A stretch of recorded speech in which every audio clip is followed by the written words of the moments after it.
మీరు అటు చూశారు, అసలు ఇటు చూడడానికి మీరు ప్రయత్నం చేయలేదు. ఎందుకంటే మీరు చూడడానికి అవకాశం ఏమున్నది? అందరు గట్టే అనుకుంటున్నారు కదా. అవునా కాదు? అందరూ రాహుల్ గాంధీ గారు ఎందుకు స్పందించలేదు, అవి స్పందించాలి కదా. సోనియా గాంధీ గారు ఎందుకు స్పందించలేదు, స్పందించాలి కదా. లేదా మల్లికార్జున ఖర్గే గారు ఎందుకు స్పందించలేదు, స్పందించాలి కదా. పోనీగా సిపిఎంలు ఎందుకు స్పందించలేదు, స్పందించాలి కదా. స్టాలిన్ ఎందుకు స్పందించలేదు, స్పందించాలి కదా. చంద్రబాబు నాయుడు, రేవంత్ రెడ్డి స్పందించాలనుకుంటారు. కానీ కృష్ణాన్న ఎందుకు స్పందించలేదు అని అనుకోవడానికి మీకు అవకాశమే లేదు. ఎందుకంటే నేను అక్కడనే ఉన్నానని మీరు అనుకున్నారు కాబట్టి కదా. నేను ఎక్కడన్నా ఉండనియండి, దళితుల అస్తిత్వం, ఆత్మగౌరవం ఏ రూపంగా ప్రమాదంలో ఉన్నా, దళితుల అస్తిత్వం, ఆత్మగౌరవం, హక్కులు ఏ రూపంగా ప్రమాదంలో ఉన్నా, ఎవరి వల్ల ప్రమాదంలో ఉన్నా, ప్రమాదం నుంచి నా వర్గాలను బయటపడడానికి మాత్రమే నా పాత్ర పోషిస్తా.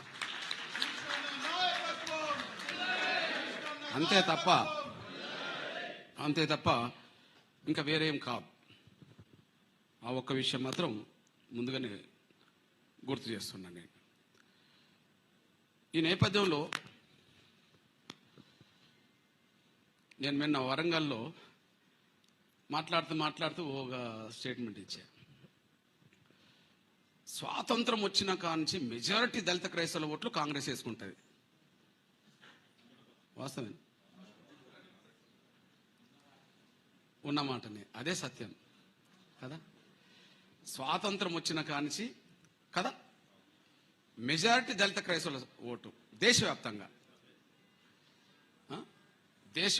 మెజారిటీ దళిత క్రైస్తవుల ఓట్లు కాంగ్రెసే వేసుకుంటుంది.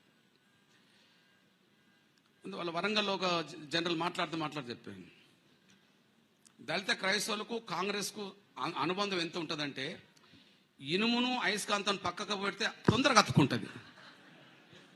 వాటిని మనం అతకబెట్టాల్సిన అవసరం లేదు. ఇనుమును అయస్కాంతిని కొద్దిగా పక్కకు పెట్టి చూడండి, అవే అట్టుకుంటాయి, ఆటోమేటిక్గా అతుకుంటాయి. దానికి ఉంటబడ్డ స్వభావం అది కదా. చెయ్యి గుర్తు, పువ్వు గుర్తు కనిపిస్తే దళిత క్రైస్తవుల ఓట్లు ఇంకెవరు చెప్పాల్సిన అవసరం లేదు. పువ్వు గుర్తు, చెయ్యి గుర్తుకే ఉరుకుతాయి. ఇవన్నీ జనరల్గా చెప్తున్నా కదా. ఒక పువ్వు గుర్తున్నది అనుకోండి, ఎవరిది? ఏ గుర్తుంది? ఏ పార్టీ? బీజేపీ.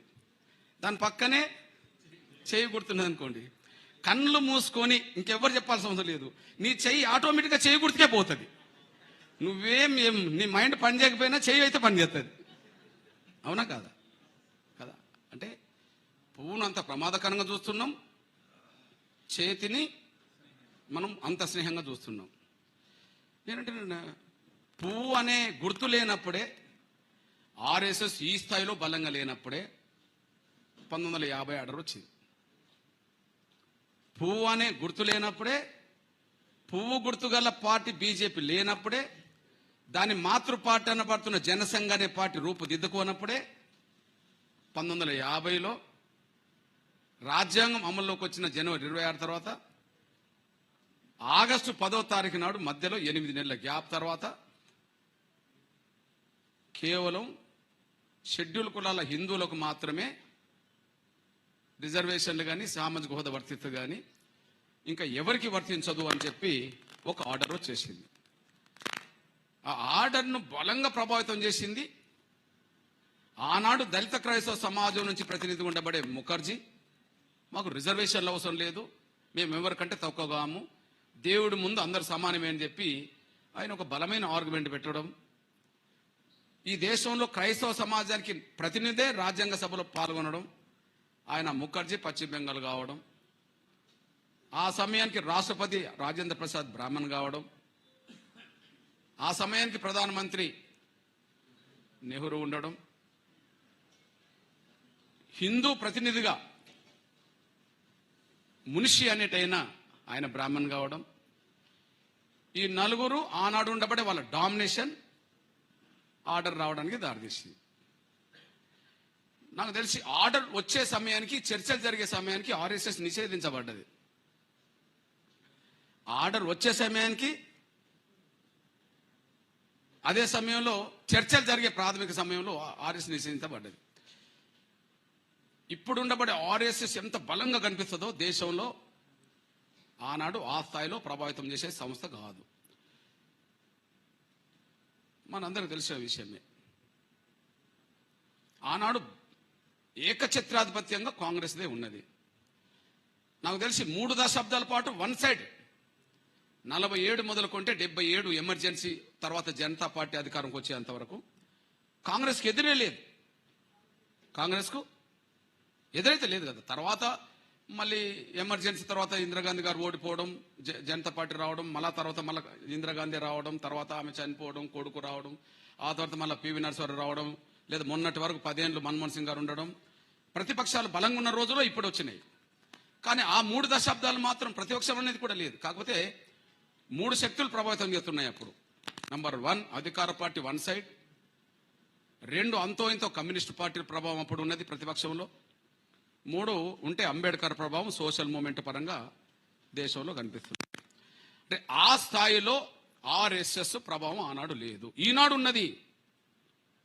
ఆనాడు అంతటా కనిపించేది కాదు, కానీ ఈనాడు మొత్తం కనిపిస్తుంటది. అదే కనిపిస్తుంటది.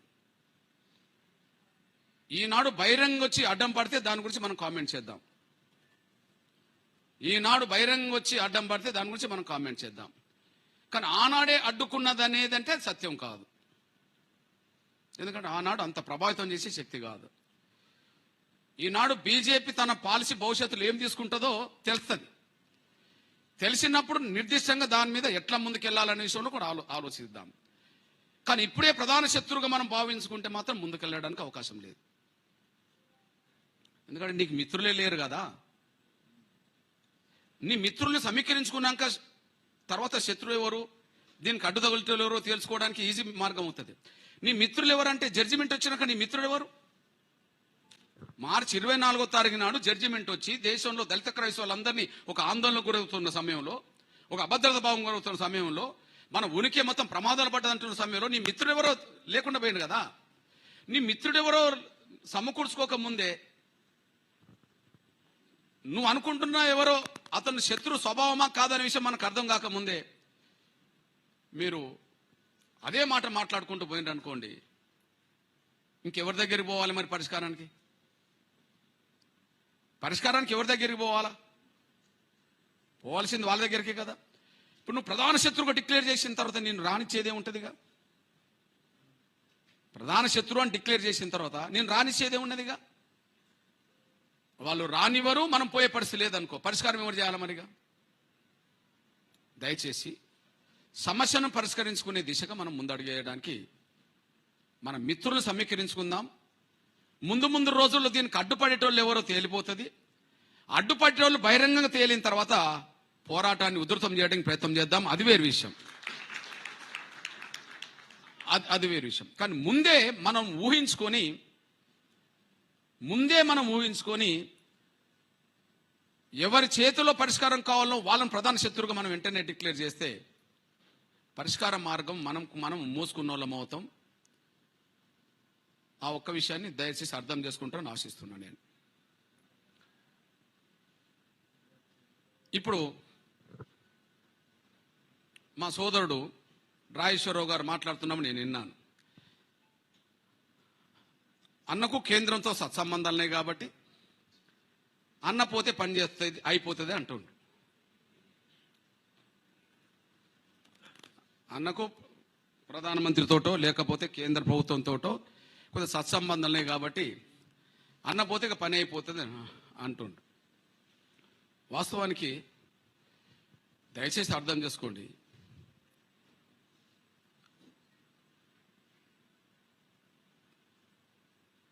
దీన్ని నేను చివరి ఘట్టంలో ఆయన దగ్గర పోయాను. ఈ ఎస్సీ వర్గీకరణ సమస్య పరిష్కారానికి చివరి ఘట్టంలో పోయాను. మీరు గమనించండి, 94లో ఎంఆర్పిఎస్ ఉద్యమం మొదలవుతే 94 నుంచి మొదలుకుంటే 2023 వరకు నేను ప్రత్యక్షంగా ఎప్పుడు బీజేపీతో నేను మిత్రత్వం చేయలే. అంటే ఎన్నేళ్ళు? 29 ఏళ్ళు. ఉద్యమం నడిపింది ఎన్నేళ్ళు? 30 ఏళ్ళు. 30 ఏళ్లలో 29 ఏళ్ళు నాకు సంబంధం లేదు. మీరు ఎప్పటి నుండి చూస్తారు? గౌరవ ప్రధానమంత్రి గారు నరేంద్ర మోడీ గారు హైదరాబాద్లో మన మీటింగ్ వచ్చిన కాంచి మీరు చూస్తారు అంతే కదా. ఆయన మీటింగ్ వచ్చింది ఎప్పుడు? 2023 నవంబర్ 11.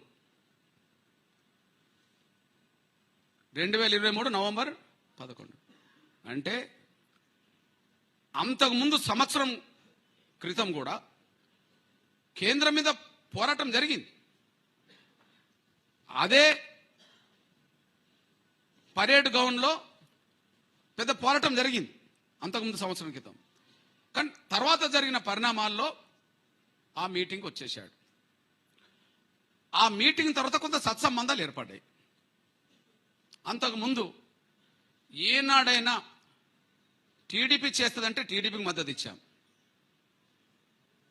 టీఆర్ఎస్ చేపిస్తుందంటే టీఆర్ఎస్కి మద్దతు ఇచ్చాం, కాంగ్రెస్ చేస్తుందంటే కాంగ్రెస్కు దశాబ్దాల కాలం మద్దతు ఇచ్చాం,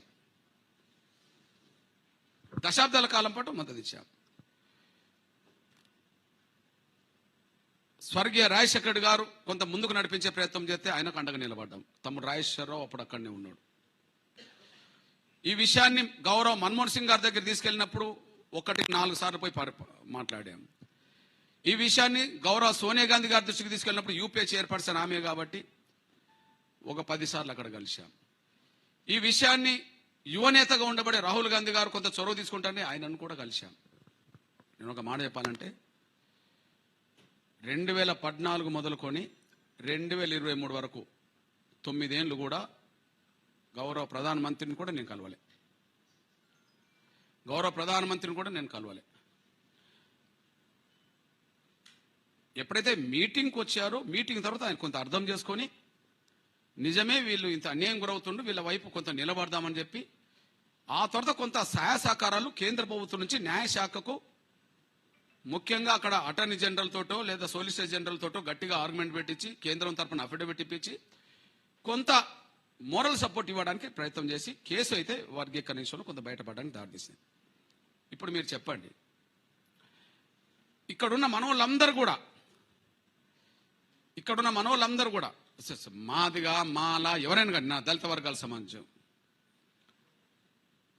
అప్పుడు ఏమన్నారు? కృష్ణన్న బీజేపీకి ఎట్లా పోతాడు అన్నారు. ఇప్పుడు నన్ను ఏమంటాను? అక్కడికే పొమ్మని మళ్ళీ మీరు అంటాను.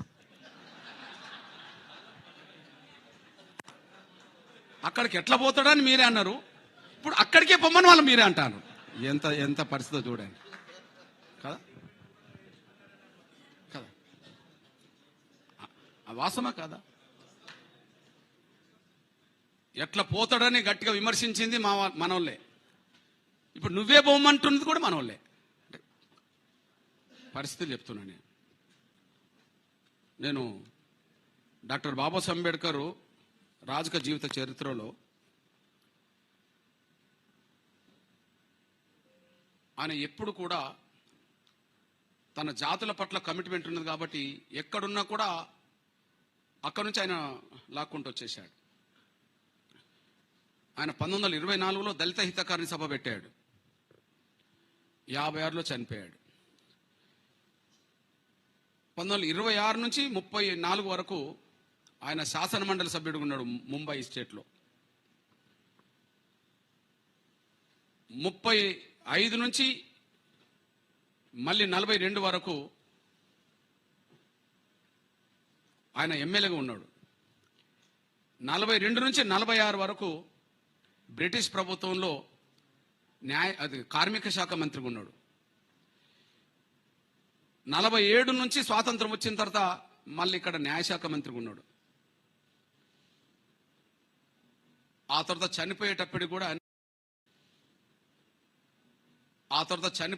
కూడా ఆయన రాజ్యసభ సభ్యుడిగానే చనిపోయాడు. అంటే ఆయన ఎక్కడి నుంచి మన పనులు చేయాలనుకున్నాడు? బయట కొట్లాడిండు కానీ ప్రభుత్వంలో ఉన్న చోట నుంచే మన సమస్యలు పరిష్కరించడానికి ఆయన కృషి చేసిండు అనే విషయం మనం మర్చిపోదు. లేకపోతే స్వాతంత్ర పోరాటం అంత యుద్ధం జరుగుతున్న సమయంలో, సహాయ నిరాకరణ ఉద్యమం జరుగుతున్న సమయంలో, క్విట్ ఇండియా ఉద్యమం జరుగుతున్న సమయంలో గౌరవ మన పెద్దలు అంబేద్కర్ గారు బ్రిటిష్ ఇండియా ప్రభుత్వంలో కార్మిక శాఖ మంత్రిగా ఉండే పరిస్థితి ఇచ్చాడు. అందులో ఆయన తీసుకొచ్చిన కార్మిక చట్టాలే ఇప్పటికీ పనిచేస్తున్నాయి. ఆ తర్వాత మళ్ళా స్వతంత్ర భారతదేశంలో కూడా ఆయన న్యాయశాఖ మంత్రి ఉన్నాడు. మనోళ్ళ కోసం ఏం చేయాలో చేసే ప్రయత్నం చేశాడు. ఆ మహానీయుడు అక్కడుండి సాధించుకుంటూ వచ్చాడు. ఎంతో కొంత సాధించాడని అక్కడుండి సాధించాడు. అది బ్రిటిష్ ప్రభుత్వంలో కావచ్చు, లేదా భారత ప్రభుత్వంలో కూడా సాధించుకుంటూ వచ్చాడు. కానీ 30 ఏళ్లలో మీ బిడ్డగా ఎప్పుడు నేను ఏ పార్టీలో లేను, ఏ పదవిలో లేను. నమ్ముకున్న జాతికి, నమ్ముకున్న సమాజం కోసం కొంత పాటుపడదామని చెప్పి చేసిన ఉద్యమాలే కొంత బయటపడడానికి దారితీసినాయి తప్ప నేను ఎక్కడనైతే లేను. మీరు ఒక అపోహ నుంచి అయితే బయటపడండి. అన్న బీజేపీనో, అన్న ఆ పార్టీకి దగ్గరనో మీరు ఎప్పుడు కూడా పెట్టుకోబోకండి. సమస్య పరిష్కారానికి ఎవరి దగ్గరికి పోతే పరిష్కారం అవుతుందో వాళ్ళందరినీ టచ్ చేస్తాం. అందరూ టచ్ చేస్తాం. ఈ 32 ఏళ్లలో నా ఒంటి మీద కండువ మీరు మారింది చూడలేదు. భవిష్యత్తులో మారేది కూడా చూడరు. స్వతంత్రంగా ఉండడం వల్ల ఏదన్నా గట్టిగా మాట్లాడడానికి అవకాశం ఉంటుంది. కానీ ఎందులోనో చేరిపోతే ఆ ప్రశ్నించే చైతన్యం కొంత వెనుకకు పోతుంది. అన్యాయం జరిగినప్పుడు ప్రశ్నించే చైతన్యం లేకపోతే న్యాయం జరగదు అని చెప్పి నేను భావించుకునేటోడిని. కాబట్టి నేను ఇంట్లో చేరేటోని కాదు, నా కండువ మారేది కాదు. చాలా మంది ఎదురు చూస్తున్నారు, అన్న బీజేపీలో పోతే అయిపోతుంది అని చెప్పి. వాళ్ళకు పని అయిపోతుంది, ఇక వాళ్ళకు డ్యూటీ అయిపోతుంది. ఏది ఇక పోయిండని ఫైనల్ సర్టిఫికేట్ ఇవ్వడానికి. ఎందుకు పోతలేడు అంటే వాళ్ళు కూడా చాలా మంది ఉన్నారు. మనోళ్ళు తొందర పోతే ఒక పని అయిపోతుంది కదా అని చెప్పి వాళ్ళ కలలుగానే ఉండేటట్టు చేస్తా, కానీ నిజం అయితే కాదు. ఎప్పుడు నా జీవితంలో నిజం కాదు. నా జీవితంలో ఎందుకంటే ఇప్పుడు అందరూ బీజేపీకి అన్న దగ్గర ఉన్నాడు, అందరూ ప్రధానమంత్రి దగ్గర ఉన్నారు అనే మాట ఎంత మాట అనువాసమో, కానీ నా దళిత క్రైస్తవులకు అన్యాయం జరిగిన కాడ యుద్ధంగా మాట్లాడే కాడ మాత్రం రాజీ పడకుండానే ముందుకెళ్ళాం కదా. ఇది ఆ మాటల్లో అర్థం ఎవరెవరికి ఎక్కడ దాగలనో తగుతూనే ఉన్నది కదా. తగులుతుందే అని చెప్పి నేనేమన్నా మాట్లాడకుండా మౌనంగా లేను కదా. అందువల్ల న్యాయం వైపు ఉన్న ఆలోచన వచ్చినప్పుడు గట్టిగా నిలబడితేమే తప్ప ఎక్కడ కూడా రాజీ అనేది ఉండదనేసి కూడా మీ దృష్టి తీసుకొస్తున్నా. కాకపోతే మన మిత్రులు ఎవరో తేలక ముందే, శత్రు బహిరంగ మనకు అడ్డుపడుతాననే రోడ్డు మీదకి రాకముందే మనకు మనం ఊహించుకొని అనవసరమైన ప్రమాదాన్ని అదనంగా తెచ్చుకోవడం ఇప్పుడే చేయొద్దని చెప్పి నేను సవినంగా విజ్ఞప్తి చేస్తున్నాను. నేను ఈ విషయంలో దయచేసి అర్థం చేసుకుంటారని చెప్పి నేను ఆశిస్తున్నాను. ఇకపోతే మళ్ళీ చెప్తున్నా, ముందు అందరి దృష్టి క్షేత్రస్థాయిలో కదలిక పెరగాలి. క్షేత్రస్థాయిలో కదలిక పెరగాలి. కమిషన్ ముందు మన అభిప్రాయం మరింత బలంగా వెళ్ళిపోవాలి. ఈ రెండింటిని దృష్టి పెడదాం. క్షేత్రస్థాయిలో కదలిక కూడా కమిషన్ మీద ప్రభావితం చేస్తుంది. మనం ఇచ్చే నివేదిక కూడా కమిషన్ మీద ప్రభావితం చేస్తుంది. క్షేత్రస్థాయిలో మౌనం ఉన్నారనుకో, మనం ఇచ్చేది కరెక్ట్గా ఉన్నా కూడా దాన్ని పరిగణనలోకి తీసుకునే అవకాశం ఉండకపోతుంది. క్షేత్రస్థాయిలో కదలిక బలంగా పెరగాలి, మనం ఇచ్చే నివేదిక బలంగా ఉండాలి. దయచేసి ఈ నెల 15 రోజులు కదలిక పెంచుదాం. కమిషన్ నివేదికను నిర్దిష్టంగా మన అభిప్రాయానికి అనుగుణంగా వచ్చే విధంగా అన్ని ప్రయత్నాలు చేద్దాం. ఈ రెండింటిని దృష్టి పెడదామని కూడా విజ్ఞప్తి చేస్తాను నేను. దానికి క్రైస్తవ సమాజంలో ఎన్ని సంస్థలు, ఎన్ని సంఘాలు ఉన్నాయో నాకు మొత్తం డీటెయిల్స్ తెలియదు. కానీ ఎన్ని సంస్థలు, ఎన్ని సంఘాలు అవుతున్నాయో అది క్షేత్రస్థాయిలో పాస్టర్లు అంటారో, లేదా ఫాదర్లు అంటారో, లేదా ఇంకా పెద్దవాళ్ళను బిషప్లు అంటారో ఏమంటారో, కానీ ప్రతి చర్చి కాడ ఒక సంఘం కూడా ఉంటుంది. పెద్దల సంఘం అని, యూత్ అని సంఘం కూడా ఉంటుంది. పాస్టర్లని, ఫాదర్లని, బిషప్లని ఒక తాటి మీదకి వెంటనే తీసుకొచ్చే మార్గం ఉంటే అది వెంటనే చేద్దాం. వాళ్ళని ఆర్గనైజ్ చేస్తూనే ప్రతి చర్చిలో ఉండబడే సంఘాన్ని ఆర్గనైజ్ చేద్దాం. సంఘం పెద్దలు అయితే ఉంటారుగా, సంఘం పెద్దలు, యూత్ ఇలా ఉంటారు కదా. ఒక చర్చిలో ఒక 100 ఇండ్లున్న దళిత క్రైస్తవులు 100 ఇండ్లు ఉండబడే ఒక చర్చిలో పాస్టర్ ఉంటే ఆ చర్చిలో ఖచ్చితంగా సంఘం అయితే పెద్దల సంఘం అంటారా, ఏమంటారన్నా? కమిటీలు అయితే ఉంటాయి కదా, ఆ కమిటీలకు నిర్దిష్టమైన అవగాహన పెరిగే విధంగా కమిటీలకు నిర్దిష్టమైన అవగాహన పెరిగే విధంగా కొంత మనం ముందుకెళ్లే విధంగా ఈ సమయాన్ని సద్వినియోగం చేసుకుంటే కింద కదిలిక ఇంటెలిజెన్స్ రూపంగా కేంద్రానికి చేరుతుంది. కమిషన్ నివేదిక ఇచ్చే ముందు కూడా మనం ఏ రోజైతే కమిషన్ ముందు అందరం కలిసి వెళ్తామో, మీ నాయకత్వంలో నేను వస్తా, మన లెటర్ ప్యాడ్ మీద కూడా ఇస్తాం. కమిషన్ ముందు ఇచ్చే సమయానికి కనీసం మన శక్తి 2 తెలుగు రాష్ట్రాల్లో బలంగా ఉంటే ఆ 2 తెలుగు రాష్ట్రాల్లో ఒకే రోజు చర్చిలో ప్రార్థన చేయాలి. 1 గంట సేపు వచ్చి రోడ్డు మీద కూర్చునే విధంగా మా ఆకాంక్షలకు అనుగుణంగా ఒకే రోజు చర్చిలో ప్రార్థన చేయాలి. ప్రార్థన చేసిన గంట సమయానికి కనీసం 1 గంట సమయం కమిషన్కు మా ఆవేదన వినిపిస్తున్నారు ఈ సమయం రోజు అని చెప్పి తెలిసే విధంగా ఉండగలిగితే కొంత దళిత క్రైస్తవ సమాజం చైతన్యవంతంగా ఉన్నది, రోడెక్కే పరిస్థితి తెలుస్తుందని చెప్పి కొంత కమిషన్కు తెలుస్తుంటుంది. మనం మళ్ళీ ఈ నివేదికను జస్టిస్ రంగనాథ్ మిశ్రా కమిషన్ నివేదికను అనుసరించే ముందుకెళ్ళాలి. కానీ ఏ మాత్రం ఎవరి ఒత్తిడి వల్ల మళ్ళా పక్కదారి పట్టద్దు లేదా వెనుకకు పోవద్దనే ఆలోచన బాలకృష్ణన్ గారికి వచ్చే విధంగా ఉండాలంటే కదిలిక కూడా రోడ్డు మీద కనిపించే విధంగా ఒక్కరోజు చేయడానికి అందరూ ప్రయత్నం చేస్తే బాగుంటుందేమో. దాన్ని కూడా ఆర్గనైజ్ చేయాలంటే పాస్టర్స్, ఫాదర్స్, బిషప్లు, ముఖ్యంగా మన దళిత వర్గాలకు సంబంధించిన పాస్టర్లు, ఫాదర్లు, బిషప్లు ఒక వేదిక మీదకి ఒకనాడు తీసుకురాగలిగితే ఈ లోపు టోటల్గా మెసేజ్ కిందికి వెళ్తుంది. ఆ మెసేజ్ కిందికి వెళ్ళినప్పుడు ఇచ్చిన పిలుపు కూడా జయప్రదం కావడానికి అవకాశం ఉంటుంది. దాన్ని ఒకసారి దృష్టిలో పెట్టుకుంటే బాగుంటుంది అని చెప్పి నేను విజ్ఞప్తి చేస్తున్నాను.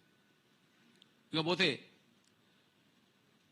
మీ సోదరుడిగా మనోళ్ళు రాజకీయ చైతన్యం గురించి కూడా మాట్లాడారు.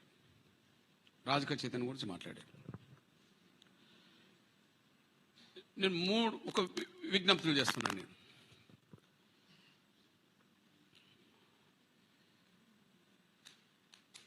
దళిత క్రైస్తవులకు ముఖ్యంగా నేను గర్వంగా చెప్తున్నాను, దళిత క్రైస్తవులకు విశ్వాసమే ప్రధానంగా ఉన్నది.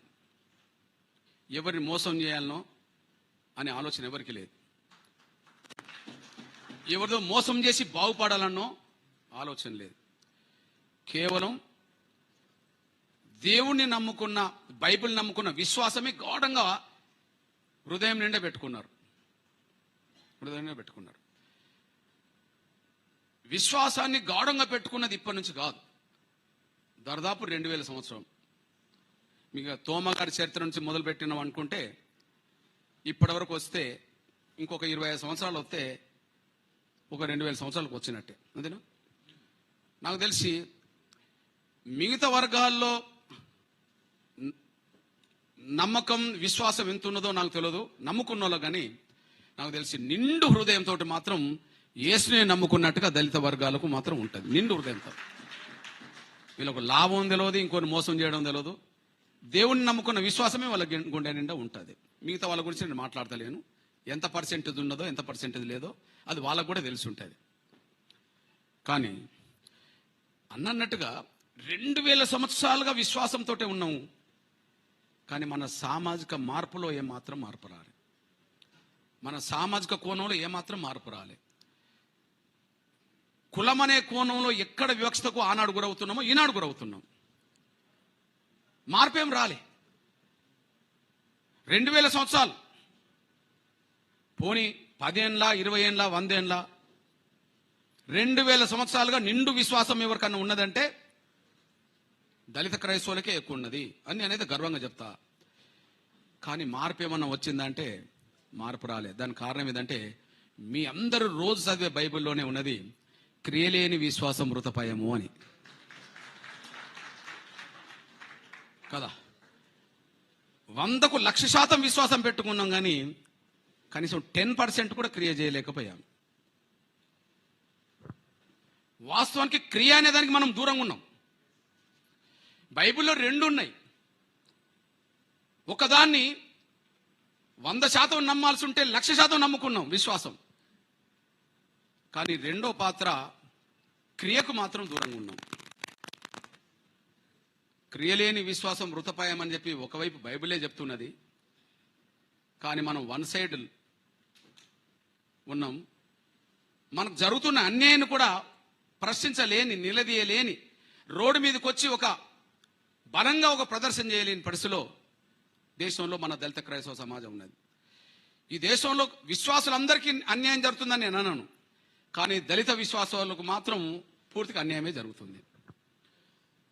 యేసుక్రీస్తుని నమ్ముకున్న ఇతర వర్గాల వాళ్ళందరికీ అన్యాయం జరుగుతుందని నేను అనను, కానీ దళితులకు మాత్రం అన్యాయం జరుగుతుందనే మాట వాస్తవం. అన్యాయం జరుగుతుందనే విషయం వాస్తవమైనప్పుడు చర్చిలో ప్రార్థన చేస్తే తప్పు కాదు, కానీ బయటకు వచ్చి కనీసం మాకు అన్యాయం జరుగుతుందని చెప్పి ఒక ప్రజాస్వామ్యబద్ధంగా శాంతియుతంగా మనకిచ్చిన రాజ్యాంగం ఇచ్చిన హక్కు మేర కన్నా మనం ప్రశ్నించలేకపోవడం, రోడ్డు మీదకి రాలేకుండా పోవడం కూడా అది మన బలహీనత అనే విషయం కూడా స్పష్టంగా అర్థమవుతుంది.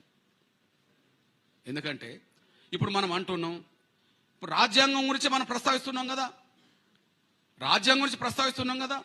ఆర్టికల్ 25 ప్రకారంగా మత స్వేచ్ఛ ఉన్నప్పుడు ఒక దళితులకి ఎందుకు లేకుండా పోయింది అంటున్నాం కదా. అంటే ఆర్టికల్ 25 అయితే గుర్తు చేస్తున్నాం కదా, ఆర్టికల్ 14, 15, 16 గుర్తు చేస్తున్నాం కదా. సమానత్వపరమైన హక్కు అందరికీ ఉన్నది, సమానమైన అవకాశాలు పొందే హక్కు ఉన్నది, ఎవరి పట్ల వివక్షత ప్రదర్శించరాదని చెప్పి మనం 14, 15, 16 గుర్తు చేస్తున్నాం కదా. అంటే మనం రాజ్యాంగంలో మనకు ఉండబడే హక్కులను గుర్తు చేసుకుంటున్నాం కదా.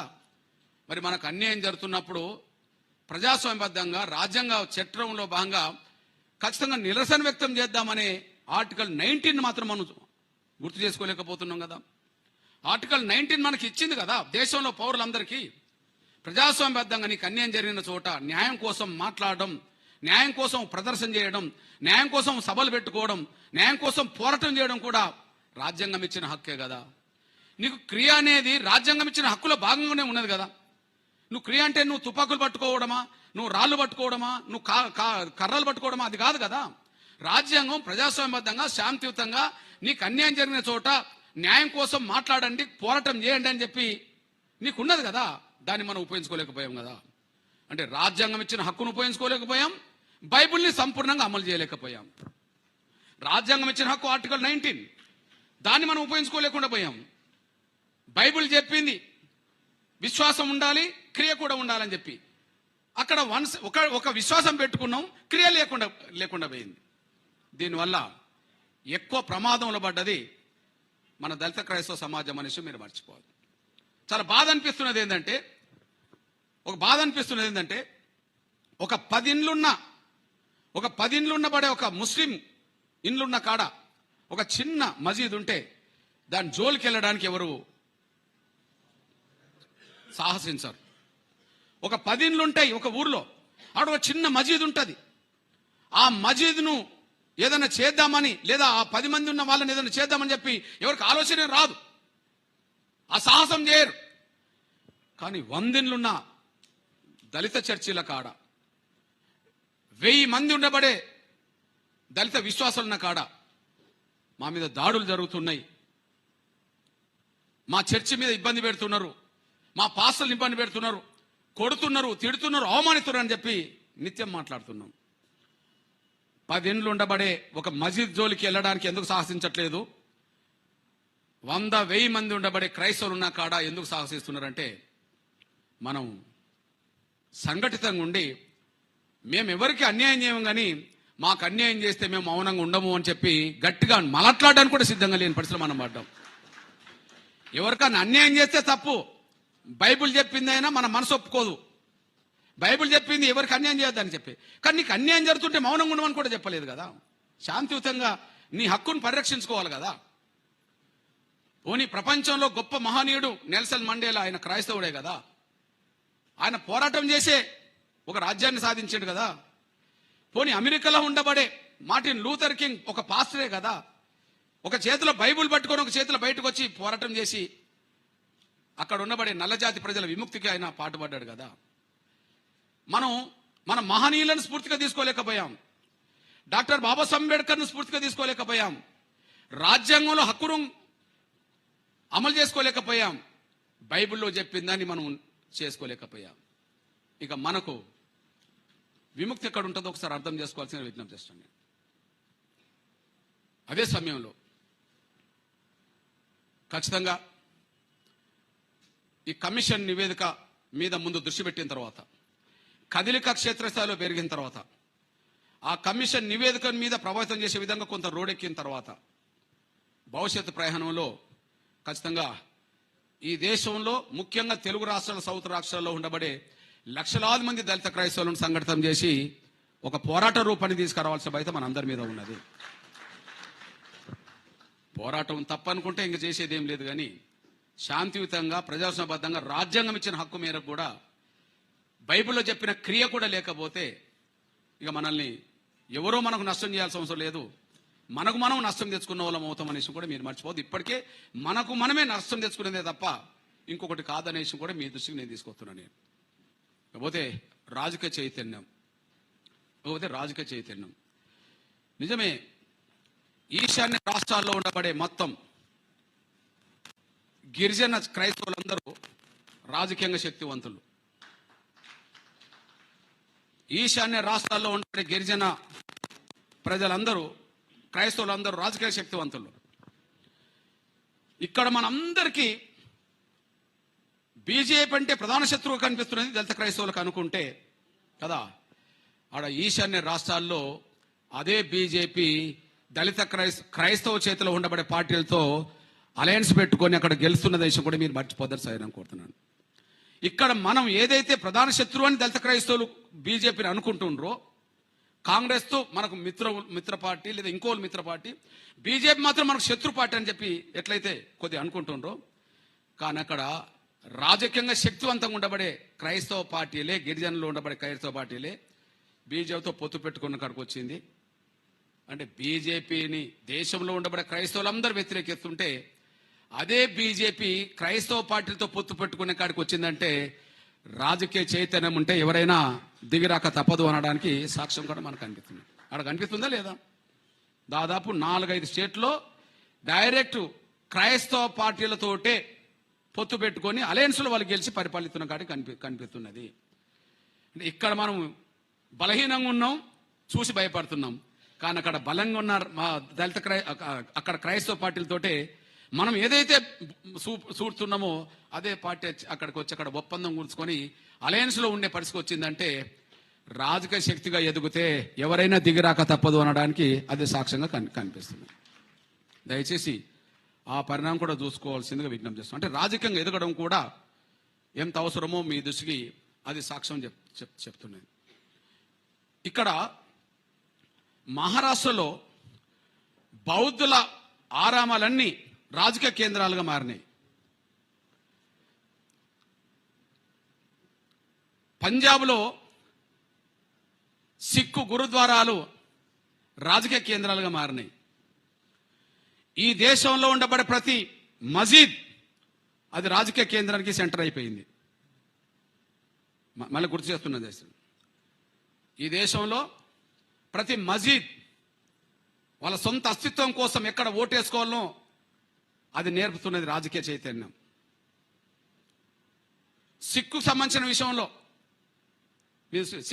విషయంలో సిక్కులో రాజకీయ చైతన్యం, ముఖ్యంగా దళితులకు రాజకీయ చైతన్యం పెరగకపోతే 50లో మరి సిక్కులు కూడా హిందూ లిస్టులో లేరు, కానీ 56కు వచ్చినప్పటికీ వాళ్ళు మళ్ళీ లిస్టులోకి వచ్చేసారు. ఇది దళిత సిక్కులు కూడా ఎస్సీ హోదా సంపాదించుకున్నారు. అక్కడ కారణం ఏంటంటే సిక్కులు ప్రతి గురుద్వారా రాజకీయ చైతన్యంగా మారింది. కనీసం 90 వచ్చేటప్పటికి డాక్టర్ బాబాసాహెబ్ అంబేద్కర్ సొంత రాష్ట్రమైన మహారాష్ట్ర గడ్డ మీద ఇవాళ దేశంలో బౌద్ధుల ఉనికి ఎక్కడైనా బలంగా కనిపిస్తుందంటే మన దళిత వర్గాల్లో ముఖ్యంగా మహారాష్ట్రలో ఎక్కువ కనిపిస్తుంది. అది డాక్టర్ బాబాసాహెబ్ అంబేద్కర్ వల్ల. ఆ తర్వాత వాళ్ళు కూడా రాజకీయ చైతన్యంతో అయి వాళ్ళు కూడా అక్కడ సాధించుకున్నారు. అంటే ఇక్కడ ముస్లింలు ప్రతి మసీద్ రాజకీయ చైతన్యం కేంద్రంగా మారింది. అదే సమయంలో పంజాబ్లో ప్రతి గురుద్వారా రాజకీయ చైతన్యం కేంద్రంగా మారింది. అదే సమయంలో బౌద్ధ ఆరామాలు కూడా మహారాష్ట్రలో రాజకీయ చైతన్యం మారింది, బుద్ధ విహారాలు. కానీ ఈ దేశంలో ఉండబడే మొత్తం చర్చీలు మాత్రం ఎక్కడ కూడా రాజకీయ చైతన్యం ప్రదర్శించలేకపోయాయి. రాజకీయ చైతన్యం ప్రదర్శించలేకపోయాయంటే ఓటెత్తలేరా? రాజకీయ చైతన్యం ప్రదర్శించాలంటే ఓటెత్తలేరా? ఓటు వేయడం వేరు, రాజకీయ చైతన్యం ప్రదర్శించడం వేరు. ఓటు వేయడం వేరు, రాజకీయ చైతన్యం ప్రదర్శించడం వేరు. ఇక్కడ బీజేపీ కాంగ్రెస్ కనిపించింది అనుకో, కాంగ్రెస్ ఓటు వేయడమే మన రాజకీయ చైతన్యం అయిపోయింది. ఇప్పుడు కాదు, విషయం చెప్తున్నా నేను కదా. అంటే వేరే వేరే పార్టీలు చెప్పారు. ఇప్పుడు మనకు అంతో ఇంతో దేశంలో మనం ఒక ప్రమాదంగా ఒక పార్టీని చూస్తున్నాం అనుకోండి. ఈ దేశంలో మనకు మిత్రులకు ఎవరిని చూస్తున్నామంటే ఏమంటారు? ప్రధానంగా కాంగ్రెస్ చూస్తున్నాం అని అంటారు. అంటారా లేదా? అది రాజకీయ చైతన్యం కాదు. దళిత క్రైస్తవుల ఉనికికి భవిష్యత్తుకు ఎవరైతే ప్రధానంగా ముందుకొస్తారో వాళ్లకు అండగా ఉండడం అనేది రాజకీయ భవిష్యత్తుకు దారితీస్తుంది తప్ప మన ఉనికికి ప్రమాదం తీసుకొచ్చిందే ఆనాడు 50 ఆర్డర్ అవుతే 50 ఆర్డర్ తీసుకొచ్చిందే అయస్కాంతం ఇనుము మధ్యలో ఉండబడే సంబంధాలు అవుతే కదా మన ఓటు అటే పోతే రాజకీయ చైతన్యం ప్రదర్శించినట్టు. రాజకీయ చైతన్యం అంటే శత్రువును కూడా పసిగట్టలేని ఓటు. దళిత క్రైస్తవులకు ఎక్కువ అన్యాయం జరగడం అనేది జరుగుతున్నదంటే ఆర్డర్ వల్లనే జరుగుతున్నది. ఆర్డర్ తీసుకొచ్చిందే కాంగ్రెస్. ఇప్పటి వరకు మనం బాధపడుతున్నామంటే, ఆవేదన గురవుతున్నంటే, ఆందోళన గురవుతున్నామంటే, అభద్రత భావం గురవుతున్నట్టు ఆర్డర్ వల్లనే. అంటే ఆర్డర్ ఇచ్చిన ప్రమాదాన్ని మనం పసిగట్టలేకపోవడం వల్ల కూడా మన ఓటు రాజకీయ చైతన్యానికి అనుగుణంగా పడకపోవడానికి కూడా దారితీసిందనేసి మీ దృష్టి తీసుకొస్తున్నాను నేను. అందువల్ల రాబోయే రోజుల్లో ఖచ్చితంగా నాకు తెలిసి అటు ఆంధ్ర రాష్ట్రంలో కానీ తెలంగాణలో చాలా జిల్లాలో కానీ నాకు తెలిసి దళిత క్రైస్తవులు ఉమ్మడి కలిస్తే మినిమం 50 నుంచి 60-70 ఓట్లున్న నియోజకవర్గాలు చాలా కనిపిస్తున్నాయి. 50,000 నుంచి 60-70 ఓట్లున్న నియోజకవర్గాలు కనిపిస్తున్నాయి. చర్చీలను గనుక మన డిమాండ్లకు అనుగుణంగా మన చైతన్యం ప్రదర్శించే విధంగా ఓటును తయారు చేసుకునేదో ముందుకెళ్ళగలిగితే ఎవరైనా భవిష్యత్తులో మనకు అనుకూలమైన నిర్ణయాలు తీసుకోవడానికి దారితీస్తుందని కూడా మీరు మర్చిపోద్దని సార్ అనుకుంటున్నాను. అందువల్ల ఎవరెవరు రాజకీయ చైతన్యం ప్రదర్శిస్తున్నారో వాళ్ళు ప్రమాదం నుంచి కొంత బయటపడుతున్నారు. ఎవరెవరైతే రాజకీయ చైతన్యం ప్రదర్శించలేకుండా పోయినరో వాళ్ళు ప్రమాదంలో ఉన్నారు.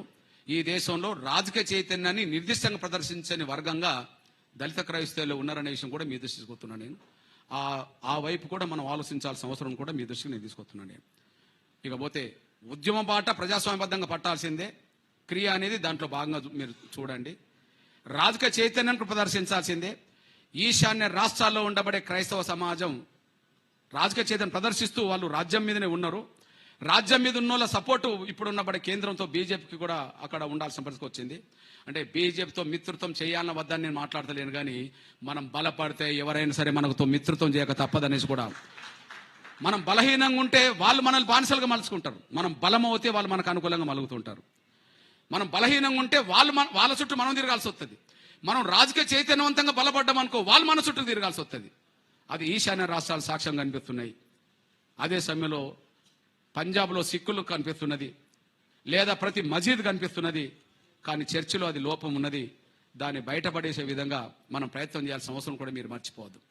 ఏది ఏమైనా మీ అన్నగా మీ బిడ్డగా చెప్తున్నా,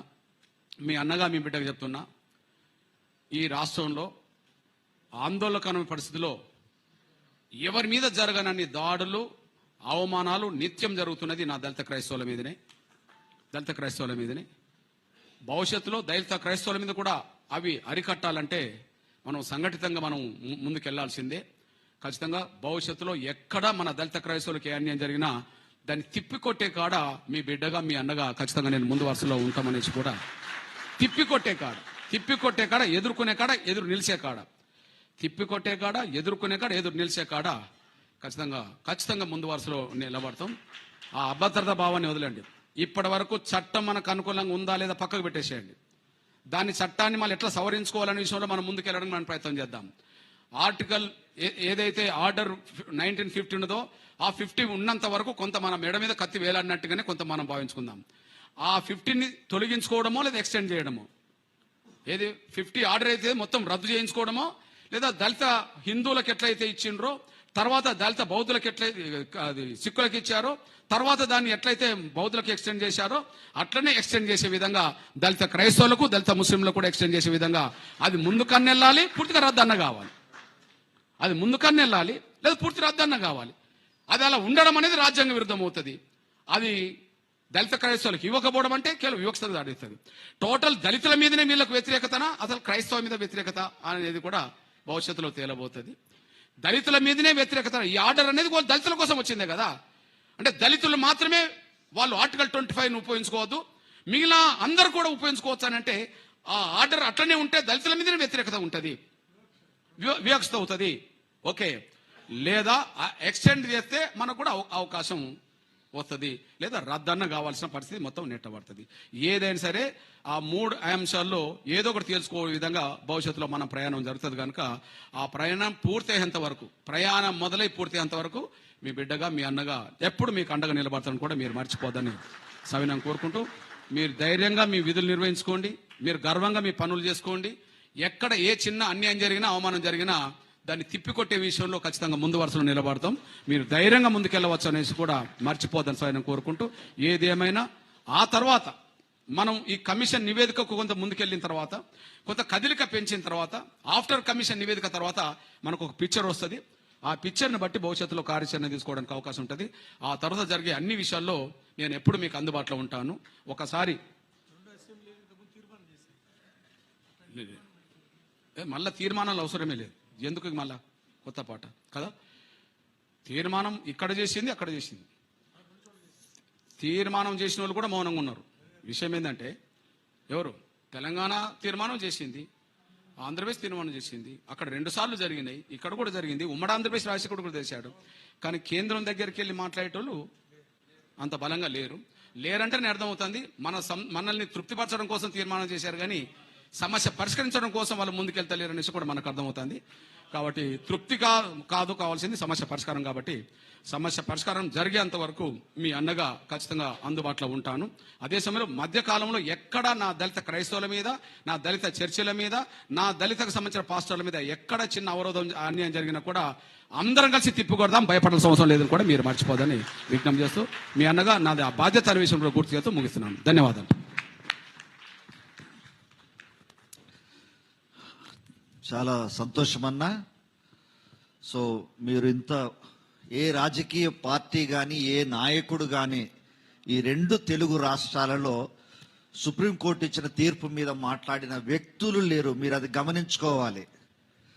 మార్చి 24న సుప్రీంకోర్టు తీర్పు వస్తే దేశంలోనే ఎవరూ మాట్లాడలే ఇది అన్యాయము, వాళ్ళకు మేము మద్దతు ఇస్తున్నామని. కానీ ఒకే ఒక్క వ్యక్తి మాట్లాడారు, అది పద్మశ్రీ మందకృష్ణ మాదయ్య గారు. అది మనం గుర్తుపెట్టుకోవాలి. ఇక అన్న వెన్నంటి మనం నడుద్దాం. అన్నతో మళ్ళీ మాట్లాడాక భవిష్యత్ కార్యాచరణను మీకు నేను తెలియజేస్తాను. ఈరోజు రాష్ట్రంలో బస్సులు బంద్ ఉన్నా కూడా నిజంగా మీరందరూ కూడా ఇంత పెద్ద ఎత్తున తరలి రావడం అనేది కొంత నాకు రాత్రి కూడా ఆందోళన ఉండే, బస్సులు బంద్ ఉంది, ఎలా వస్తారు వీళ్ళందరూ అని చెప్పేసి ఆందోళనగా ఉండే. కానీ మరి వాళ్ళ అన్ని జిల్లాల్లో నుంచి, ఆంధ్రప్రదేశ్ నుంచి కూడా ఇంత పెద్ద మొత్తంలో మీరందరూ రావడం అనేటువంటిది శుభ పరిణామము. సో తర్వాత నేను అన్నగారితో మాట్లాడి భవిష్యత్ కార్యాచరణను మీకు ప్రకటిస్తాము. వివిధ జిల్లాలలో కూడా మనము ఇలాంటి కార్యక్రమాలని మనము తీసుకొని సో ఈ ఉద్యమానికి సంబంధించి మంచి క్షేత్రస్థాయిలో మంచి కమిటీల నిర్మాణం కూడా చేసి ఆశ, ఆసక్తి, సేవ, మరి సమయం ఇవ్వగలిగినటువంటి వ్యక్తులను తీసుకొని జిల్లాల వారీగా కమిటీల నిర్మాణం కూడా జరుగుతుంది. సో అది వాళ్ళ మరలా నేను అన్నగారితో పర్సనల్ కూర్చొని మాట్లాడి వారి ఆలోచన ఏముందో, వారి కార్యాచరణను ఏమిస్తారో అది నేను మరలా మీకు తెలియజేస్తాను. ఆ దిశగా మనమందరం కూడా ప్రయాణం చేద్దాము. మనందరి తరపున 50 మంది దళిత క్రైస్తవులందరి తరపున అన్నకు కృతజ్ఞతలు తెలియజేస్తూ మీరందరూ కూడా వారి కొరకు, వారి కుటుంబం కొరకు ప్రార్థన చేయాలి. వారి ప్రయాణాల్లో దేవుడు నిరంతరం తోడై ఉండి రక్షణ ఇవ్వాలని, వారు చేపట్టిన ఈ పనిలో జయం అనుగ్రహించలాగున మీరు వారి కొరకు ప్రార్థన చేయాలని చెప్పేసి మనసారా కోరుకుంటూ ఎంఆర్పిఎస్ బృందం అంతటికీ కూడా ఆల్ ఇండియా క్రిస్టియన్ ఫెడరేషన్ తరపున, క్రైస్తవ సమాజం అంతటి తరపున, దళిత క్రైస్తవ సమాజం తరపున కృతజ్ఞతలు తెలియజేస్తూ ఉన్నాము. Thank you.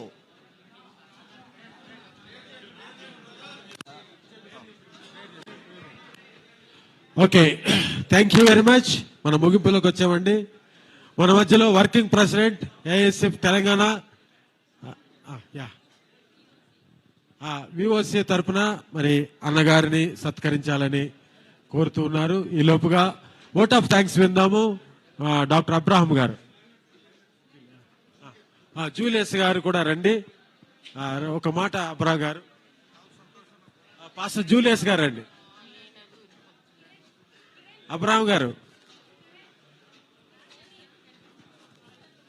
ముగింపుగా మనము ప్రార్థనలు చేసుకున్నాము. ప్రార్థన ఆశీర్వాదాలు తర్వాత మన మధ్యలో ఉన్నటువంటి అన్నగారు రంజిత్ ఓఫీర్ అన్న గారు ప్రార్థన చేస్తారు.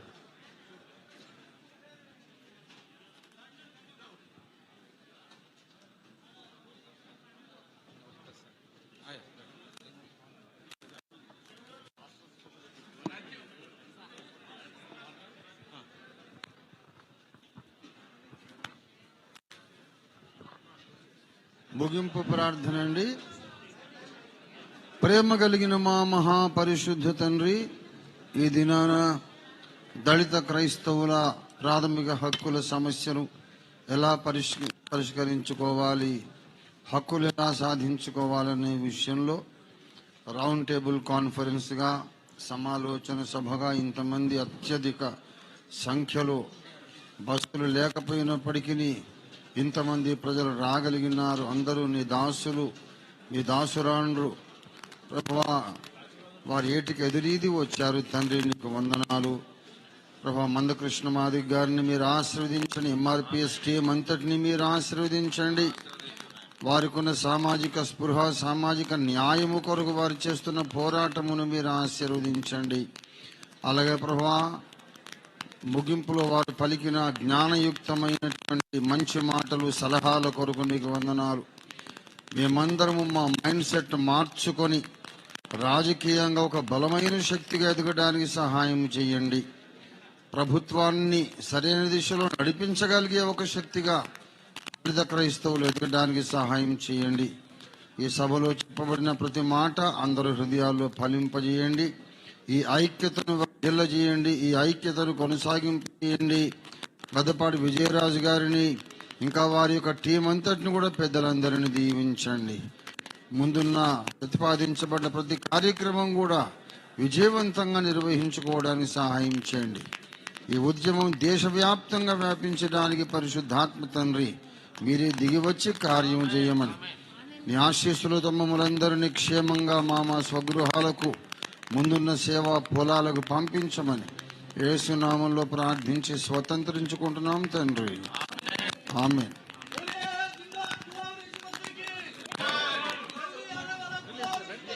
మన పరమ తండ్రియు సృష్టికర్త అయిన దేవుని యొక్క ప్రేమయు, కుమారుడును రక్షకుడైన యేసుక్రీస్తు ప్రభుల వారి యొక్క కృపయు, పరిశుద్ధాత్మ కన్యైన సహవాసము ఆల్ ఇండియా క్రిస్టియన్ ఫెడరేషన్ కును, కృష్ణ మాదిగ అన్నకి, ఇక్కడ ఆహుతులైన సేవకులకు, నాయకులకు, బిషప్లకు, ప్రతి ఒక్కరికి, సోదరిమణులకు క్రీస్తుల అక్కడ పర్యంతము తోడైండి నడిపించునుగాక.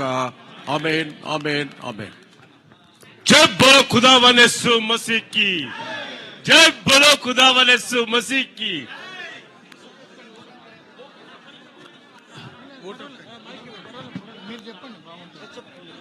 పాస్టర్ జూలియస్ గారు ఓట్ ఆఫ్ థ్యాంక్స్ తెలియజేస్తారు. జూలియస్, పాస్టర్ జూలియస్ గారు ఓట్ ఆఫ్ థ్యాంక్స్.